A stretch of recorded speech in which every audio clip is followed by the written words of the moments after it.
the freedom of expression has made Kenya reach where it is. No one on the corner had swagger like us, swagger like us, swagger like us. No one on the corner had swagger like us. How do you express yourself? Social networks, Facebook updates, talking to friends. How do you express yourself? Different ways. There's social media, there's interaction with friends, interaction with professionals. Yeah, there's very many ways you can I express myself, and there's very many ways you can express yourself.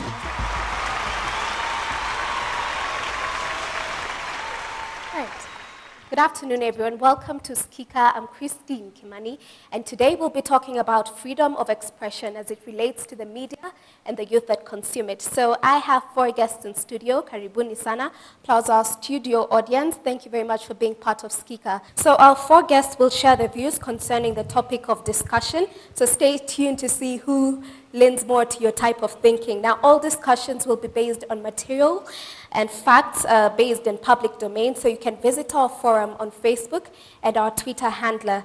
So I will pose some questions, and each person will get a chance to comment on the topic.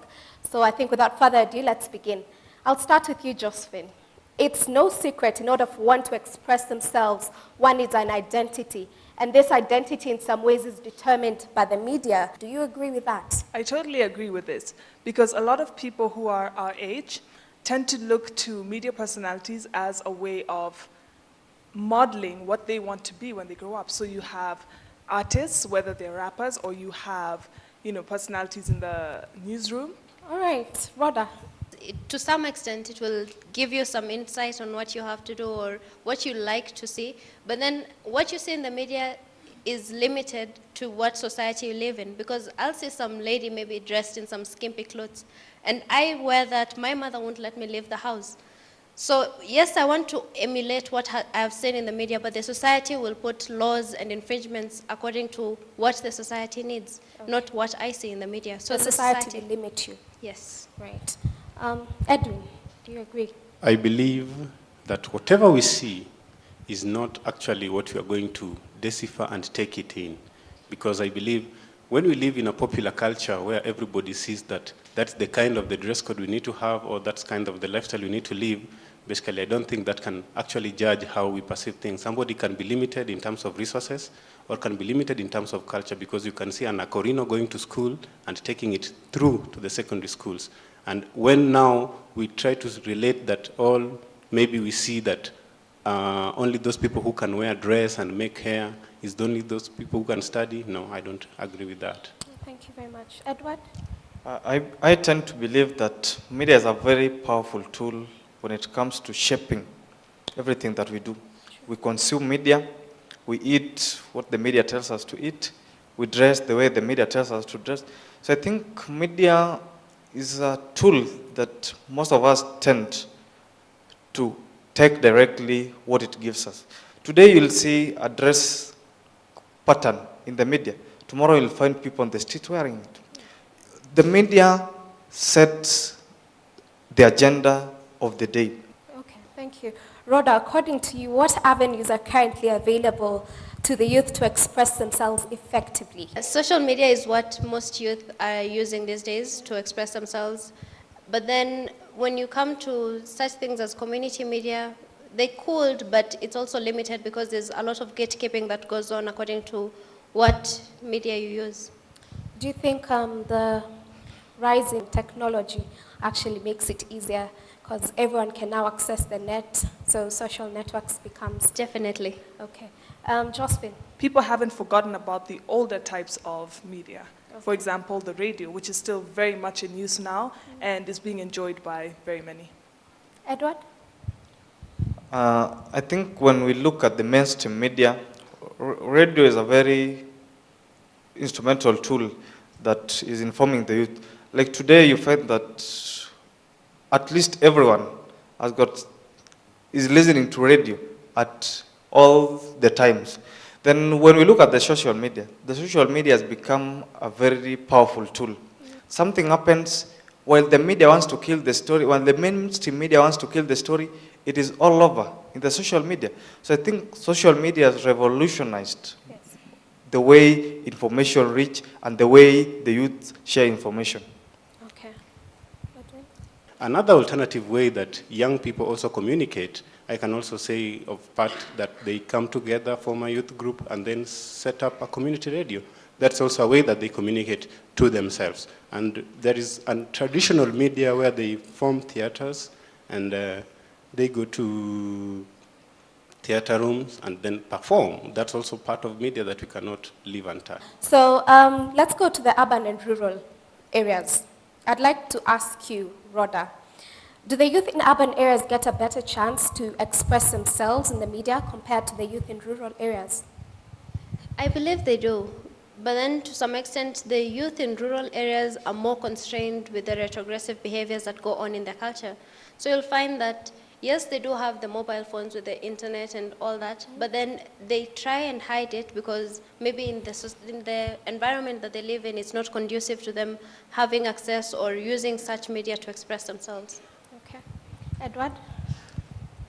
I think there are many things that have changed, especially with the coming of the internet, with the coming of internet-enabled mobile phones. I think the youth in the urban get information faster and the media tends to reach them faster. How many times do we see some interview or some talk show being done in the villages, in the rural areas? Rarely do we find it. But at least each and every day, we find the youth in the urban areas getting that opportunity. You'll only see the youth in the rural areas being interviewed when negative things are happening, when there's an accident, when somebody killed the other. Then when you see the way information moves when it comes to the urban youth, it is tremendous. Something happens maybe here, the next day, not even the next day, the next minute, some youth in Uganda knows about it. But how long does it take maybe for that information to reach that youth in the rural area in Kenya? So in rural areas, it's limited. It's limited. Okay. Yeah. Josephine, what do you have to say? Yes, I think that there's some factors that play into this. Number one, we have to decentralize our media houses because a lot of them are based in Nairobi or Mombasa, and obviously that becomes a disadvantage for people who live in the rural areas. But also the negative stereotypes. People tend to feel that, even in the rural areas, tend to idealize the urban area and make it look like it's a lot more ideal to live there. So the opinions that come from the urban areas, from the youth, are a lot more valued because of this, and that's wrong. So yes, there's a really bad balance, and we really need to work on that. Edwin, do you agree with our guests? Part yes, part no. When I say yes, let us try and look at the way the media has frequencies, even into those rural areas. And then part no, when we talk of the two-step flow theory, where we believe that information comes from those who have it, and then it trickles down, and it is actually regulated by those who know it first, and then it trickles down to those who doesn't know it. When it comes to frequency of maybe the media, we believe we are on assumption that whatever that we are going to see in the media is what we are going to take. If you're on that assumption, then basically whatever that is taking place within the urban areas is going to trickle down to the rural areas. So Josephine, I want to ask you this question. Do the rural youth have the same platform as the youth in urban areas in today's mainstream media? No, they do not. They do not. However, you can argue that if they have access to social media, then they're competing on an equal level. But mainstream media in terms of TV, radio, I would say no. And the reason for that is people, as I said before, people tend to go to the urban areas, to the urban media houses for information. So that's the credible places you're going to. You're not going to go to, a community radio in a rural area. You're going to tune into KTN, you're going to tune into, other more established stations, so no. Rhoda, you agree with Josephine?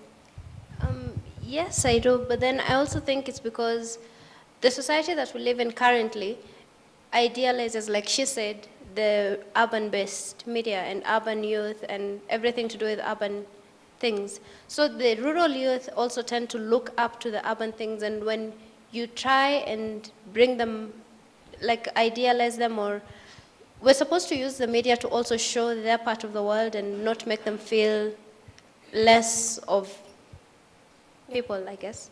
But then it's because that the media, mainstream media, like the way we say it now, idealizes where they are currently, but not the rest. So it makes even the youth in the rural areas feel that they're inferior and they cannot do it. Do you think in time they'll be on the same level with the rise of community-based media? Yes, I do. Edward, do you feel the same? One thing that I still believe is like the rural has been neglected for quite some time. Because if you look like the way the mainstream media does its business, how many times do we get information where the youths in the villages are given that platform that now we want to discuss these issues and ensure that they go on air so that other people can also see, even the urban youth. I've only seen like 1 or 2 mainstream media houses that are trying to do that. The likes of the Media Max group. Today I see they even reach deep down the rural areas and try to like tell the youths to express themselves on the new things that are coming, like the county government. If you look at the community radios that are there, we find that the community radios are always there to advance the interests of those who form them. Some are there to advance maybe development interest, other interests, but do they give the youth that platform? So I think one thing that I agree what my sister said, we need to like take the media down there so that the youth can have ownership. First thing that lacks is the ownership. They go there, they are blocked because of the interest that the media houses that are there want to serve. That said, can an effective balance be sought that will guarantee all youth, whether those from the urban areas or those from the rural areas, do representation? Or is it just a dream? Edward? I think one thing that we need to understand, we can never mobilize people to participate. So the first thing that must take place, the youths in the rural must stand and say, we want to be heard. Then when they have that urge, when they have been aspired to want to be heard, they'll be heard because they'll always find a way. But when they seclude themselves that we were left out a long time ago, they'll sit there. These other people will still keep on controlling the information, get the information at the time that they want it. So it is there, the initiative of the first thing that the youth must stand, look for an avenue of expressing themselves. The mainstream media might lock them out. Yeah. Maybe at some point the community media might also lock them out.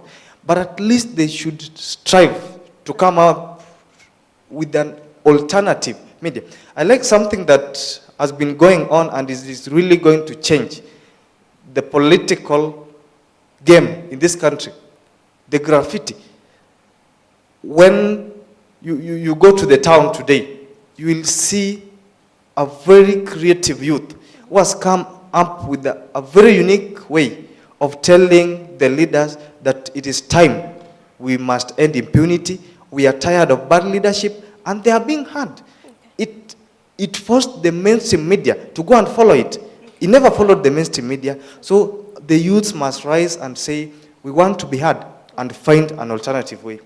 So it's the youth who first must come out first. Exactly. Okay. To not understand. Rhoda, briefly, do you think that there will be a balance that can guarantee all youth representation? Rhoda? It will take a lot of work, especially from the youth, just to add on to what my colleague said, because it's up to us to have the media follow us, not us seeking the media, because the media already has the things and what they want and what they expect from us. But if we strive to form a change or we use social media, like Josephine said, that's when the mainstream media will come following us. that's how it should be for it to strike a balance. All right. I think it's only fair for us to have any questions or comment from the audience. Is there any comment or question from the audience?